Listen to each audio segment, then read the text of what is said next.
আসন্ন বিপিএলে অংশ নিতে যাওয়া দলগুলোর নাম চূড়ান্ত করল বিপিএল গভর্নিং কাউন্সিল। 2টি দল পুরনো নামে, 3টি ফ্র্যাঞ্চাইজিকে দেখা যাবে নতুন নামে। এবারে টুর্নামেন্টে মোট 5টি দল অংশ নিতে যাচ্ছে। ফ্র্যাঞ্চাইজি রেজিস্ট্রেশন ও আর্থিক সক্ষমতা যাচাইয়ের মাধ্যমে দলগুলোকে চূড়ান্ত অনুমোদন দেয়া হয়। বেশ আকর্ষণীয় নামও পেয়েছেন তারা। 5টি বিভাগীয় শহরের নামে নিজ নিজ অঞ্চলকে প্রতিনিধিত্ব করবে ফ্র্যাঞ্চাইজিগুলো। আসন্ন বিপিএলে অংশ নিচ্ছে রাজধানীর ফ্র্যাঞ্চাইজি ঢাকা।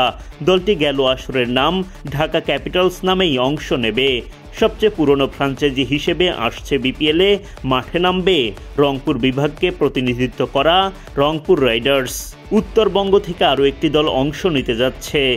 রাজশাহী ওয়ারিয়র্স প্রতিনিধিত্ব করবে পদ্মা, যমুনা, মহানন্দা পাড়ের ক্রিকেট প্রেমীদের। চায়ের শহর সিলেটের দল বিপিএলে বাড়াবে আমেজ। নতুন মালিকানায় সিলেটিরা মাঠে নামবেন সিলেট টাইটান্স নামে। চট্টগ্রামও বিপিএলে থাকছে নতুন নামে। চট্টগ্রাম রয়্যালস নাম নিয়ে মাঠ মাতাবেন তারা। সব মিলিয়ে এবারের বিপিএলের 5টি দল হল Dhaka Capitals, Chattogram Royals, Rajshahi Warriors, Rangpur Riders ও সিলেট টাইটান্স। প্রায় প্রতিটি আসরেই ক্রিকেটারদের পারিশ্রমিক নিয়ে দলগুলোর গড়িমসিতে বিরক্ত বিসিবি। তাই তো এবার আমিনুল ইসলাম বুলবুলের বোর্ড হেঁটেছে কঠিন পথে।